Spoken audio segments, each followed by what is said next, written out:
नमस्कार मित्रांनो, स्वागत आहे तुमचं काजलची रसोईमध्ये। आज मी बनवणार आहे लाईव्ह आलू पुरी। जर तुम्ही घरी बनवली नसेल तर नक्की ट्राय करा। एक बाउलमध्ये 1 वाटी मैदा घ्या, त्याच्यात थोडंसं नमक टाका, तेल टाका आणि थोडं पाणी टाकून त्याचा गोळा तयार करा। मी इथं घरी खाण्यासाठी बनवली आहे म्हणून थोडासाच मैदा घेतला आहे। तुम्ही तुमच्या हिशोबाप्रमाणे घेऊ शकता। कणिक मळून तयार आहे। आता त्याला आपल्याला 2 भागमध्ये डिवाइड करून घ्यायचं आहे। त्याला पीठ लावून त्याची पातळसर पोळी लाटून घ्या।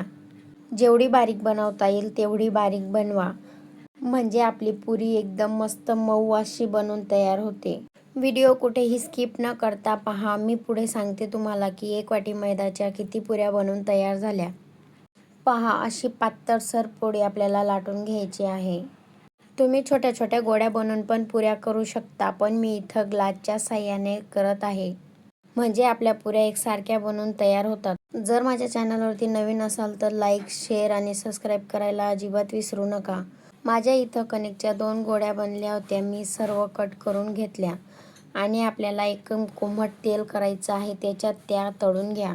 तेल जास्त गरम करायचं नाही, म्हणजे आपल्या पोळ्या सर्व पापडीसारख्या बनून तयार होतील। आता त्यांना प्लेटमध्ये काढून घ्या।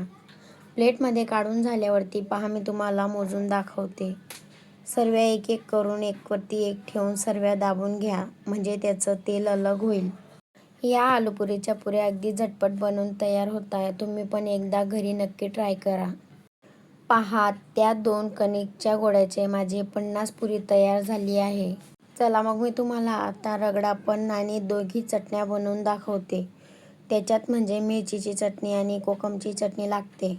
पहा, मी इथं 2 बटाटे घेतले होते, त्याची साल काढून घेतली। आता त्याला अशा तुकड्यांमध्ये कट करून कुकरमध्ये टाका आणि मी बटाणे भिजत घातले होते, मी ते टाकले। थोडंसं नमक आणि थोडीशी हळद टाकून त्याचे 3 ते 4 शिट्ट्या करून घ्या।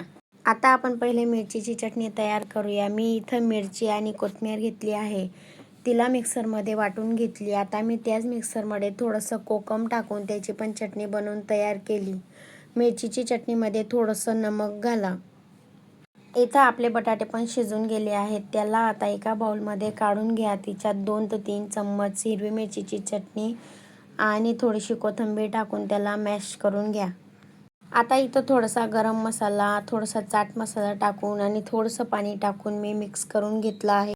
आता एक लहान आकारचा कांदा घ्या, त्याची साल काढून त्याला पातळसर असा किसून घ्या।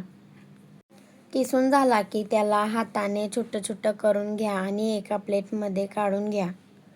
आता त्याला 2 पाण्याने स्वच्छ धुवून घ्या, म्हणजे त्याचा काळपटपणाही निघून जाईल। चला आपण प्लेटची तयारी करूया।